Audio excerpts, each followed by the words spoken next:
नमस्कार, मैं तौशिक रज़ा, career point. आप सभी को फिर से एक बार हार्दिक स्वागत करता हूँ अपने कैरियर पॉइंट पॉडकास्ट में। दोस्तों, मैं इस बार फिर से लौटा हूँ एक नए विषय के साथ आप सभी से बात करने के लिए। इस बार मेरा विषय है 11th से ही नीट की तैयारी क्यों की जाए। इस विषय में चर्चा करने के लिए इस बार मैं एक बार फिर से खास फैकल्टी को लेकर के आया हूँ आप सभी से मिलाने के लिए, जो कि है केमिस्ट्री के सीनियर फैकल्टी संदीप जी। संदीप जी, मैं आपका पॉडकास्ट में हार्दिक स्वागत करता हूँ। बहुत बहुत धन्यवाद। यहाँ आकर अच्छा लग रहा है। चलिए फिर देर किस बात की, शुरू करते हैं पॉडकास्ट का पहला सवाल। सर, मेरा पहला सवाल ये है कि 11th में ही नीट की तैयारी क्यों शुरू करनी चाहिए। आपका सवाल बहुत अच्छा है और ये सबके लिए जो है ये होना चाहिए कि 11 से ही क्यों करना चाहिए। क्लास 11 बहुत ही इम्पोर्टेंट और बहुत ही क्रूशियल होता है। क्लास 11th और 12th को इंटरमीडिएट कहा गया है। ये पूरे जीवन के लिए भी इंटरमीडिएट है और एजुकेशन पॉइंट ऑफ व्यू से ये एक इंटरमीडिएट स्टेज होता है। इस स्टेज से बच्चे पता करते हैं कि उसको मतलब यहाँ पे वो डिसाइड करते हैं कि उसको क्या करना है। तो क्लास 11 से नीट की तैयारी या जेई की तैयारी करना एकदम उचित है। यहाँ पे बच्चे को परफेक्ट मतलब एबंडेंट अमाउंट में समय मिल जाता है। वो बार बार रिवीजन करता है, कंसेप्ट को बिल्डअप करता है, ठीक है। और साथ में 11th और 12th का जब वो बोर्ड लिखता है तो वो साथ में बोर्ड का भी तैयारी करता है। तो इससे क्या होता है कि बच्चे जो हैं अपने बोर्ड के लिए प्रिपेयर किए और वो उसमें थोड़ा सा एफर्ट लगा दिए तो उनको नीट जेई दोनों का हो जाता है। बहुत ही उम्दा जवाब दिया है सर आपने। चलिए अब बारी बारी एक एक सब्जेक्ट में आते हैं। सबसे पहले मैं बात करना चाहूँगा, जैसे कि हमने नीट की बात की है तो फिजिक्स की तैयारी किस तरह से करनी चाहिए सर। फिजिक्स के लिए सबसे इम्पोर्टेंट इसमें है कि वो जितना ज़्यादा वो प्रैक्टिस करे बच्चे, उसकी यूनिट्स मेजरमेंट, उसकी यूनिट्स पे वो ध्यान दे। फिजिक्स एक तरह का मैथ है। जेई वाला लोग के लिए तो बहुत ज़्यादा डिफिकल्ट नहीं होता है, लेकिन नीट वाले लोग में थोड़ा सा वो तो एक तरह का वो मैथ है, मैथमेटिक्स है वो फिजिक्स, ठीक है। तो ये यूनिट पे समझे, उसका बेसिक्स कंसेप्ट को समझने की कोशिश करें कि आखिर उसमें क्या हो रहा है, कैसे हो रहा है, क्यों हो रहा है, काहे हो रहा है। तो ये सब फिर उनका फिजिक्स जो है अच्छा हो जाएगा और रेगुलर उसके लिए प्रैक्टिस करते हैं फिजिक्स का। P/Q बने फिजिक्स का। ओके, बहुत ही अच्छा जवाब।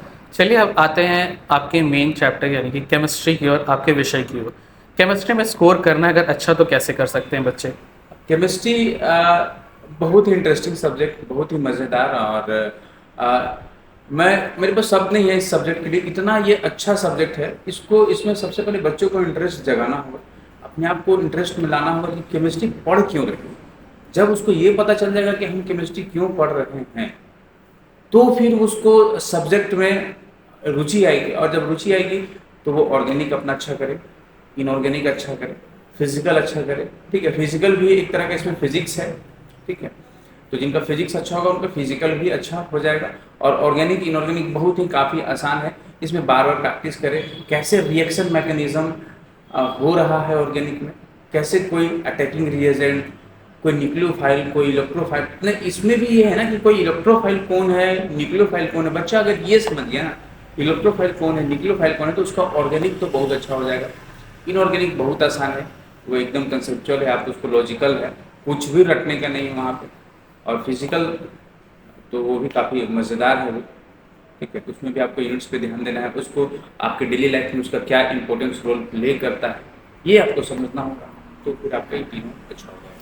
सर, जैसे कि मैंने सुना है जिन बच्चों का हम इंटरव्यू लेते हैं वो बोलते हैं हमारी ऑर्गेनिक खराब है। इसके पीछे का कारण क्या है, बच्चे समझने में कहाँ चूक रहे हैं। वो किताब में पढ़ रहे हैं और रटने की कोशिश कर रहे हैं।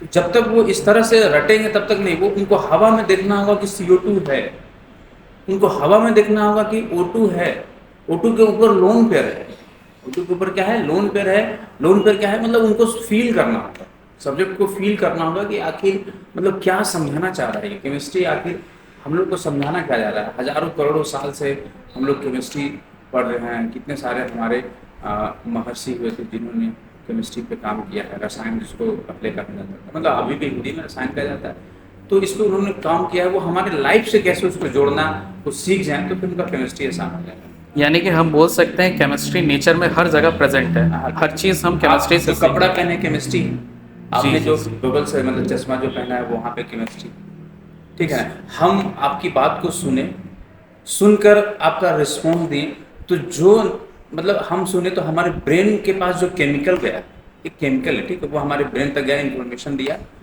और तब जाके हम आपको रिप्लाई किए उसको। तो सब जगह केमिस्ट्री है, बोलना, लिखना, एवरीथिंग इज अ केमिस्ट्री। ठीक। चलिए अब बढ़ते हैं अगले सवाल की ओर। ये तो बात हुई केमिस्ट्री की। जूलॉजी और बॉटनी अगर तैयार करना हो सर, प्रिपेयर करना हो, तो किस तरह से करना चाहिए बच्चों को? जूलॉजी बॉटनी तो काफ़ी आसान है, फिजिक्स और केमिस्ट्री से की तुलना में ये काफ़ी आसान है। इसमें बच्चों को ध्यान से समझना है क्या क्या वो है, ठीक है। ये तो वो फील कर सकता है, मतलब कि बायोलॉजी, जूलॉजी बॉटनी तो वो फील कर सकता है क्या है उसमें, तो उसको वो फील करे।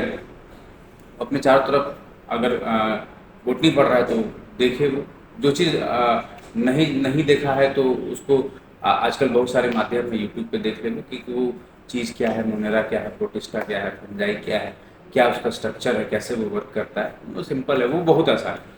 और इसमें लोग स्कोर भी करते हैं 100 आउट ऑफ 100, मतलब 100% स्कोरिंग सब्जेक्ट के लिए। इस पर आप थोड़ा सा ध्यान दीजिएगा, थोड़ा सा कड़ी मेहनत की ज़रूरत है यहाँ पे, बाकी ये बहुत आसान है। तो हम बोल सकते हैं एक तरीके से कि केमिस्ट्री और बायोलॉजी एक दूसरे की कड़ी है, मिलती जुलती, क्योंकि तीन- औषधि आपने जवाब दिया, औषधि है, औषधि बन रही है यानी कि केमिस्ट्री से जुड़ा हुआ है कहीं ना कहीं। पूरी यानी तरह से अगर बच्चों को नीट करना है तो इन तीनों को साथ में लेकर चलना पड़ेगा। चलना पड़ेगा, बिल्कुल। जाने से पहले मेरे एक और सवाल है सर। सवाल का एक छोटा सा आपसे मदद चाहूँगा कि बच्चे जो अभी 25th में नीट की तैयारी कर रहे हैं उनको आप क्या टिप्स देंगे, कैसे मैं तैयार करें? मैं उनको बस एक थोड़ा सा, एक छोटा सा ही टिप्स दूंगा, ज़्यादा नहीं।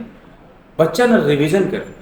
अगर वो रिवीजन करता है, पर डे रिवीजन, अपने रूटीन में ना वो एक रिवीजन वाला पैटर्न डालते हैं। हमको 1 घंटा रिवीजन करना है, 20 minute physics, 20 minute chemistry, 20 minute biology या मैथ फिजिक्स का, तो वो रिवीजन करे। रिवीजन करने से क्या होगा कि उसके दिमाग में सारा कुछ हमेशा अवेलेबल रहेगा 24 घंटा। होता क्या ना, एक चैप्टर पढ़ा फिर भूल गया, दूसरा चैप्टर में आया। ये मतलब ऐसा नहीं कि बच्चों के लिए होता है, सबके लिए हो जाता है, वो भूल जाता है। होता, अब उसको करना क्या है, वो पर डे रिवीजन करे। पर डे रिवीजन करने से क्या होगा, सपोज दैट कि अगर उसके पास एक कॉपी है पूरा भरा हुआ, वो पहला दिन रिवीजन किया 20 मिनट तो 10 पेज सपोज दैट। दूसरा दिन जब रिवीजन करेगा ना तो 10 मिनट में उसका पेज बढ़ जाएगा, तीसरा दिन में और उसका पेज बढ़ जाएगा। ऐसे करते करते करते पर डे वो करता रहा तो एक अपने स्टडी में ना रिवीजन फिक्स कर लीजिए आप कि आपको रिवीजन करना है। अगर आपको सेलेक्ट होना है, आपको सिलेक्शन लेना है, तो आप अपना रिवीजन के लिए बस उस पर फोकस करें, ठीक है। ये बहुत इंपॉर्टेंट है।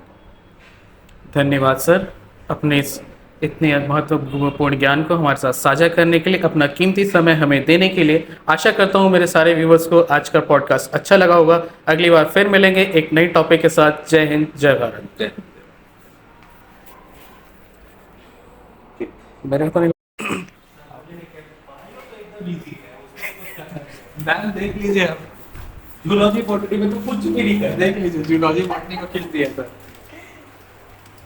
मैं कनेक्ट करा रहा हूँ इनको औषधि के लिए, ये खींच दिए है।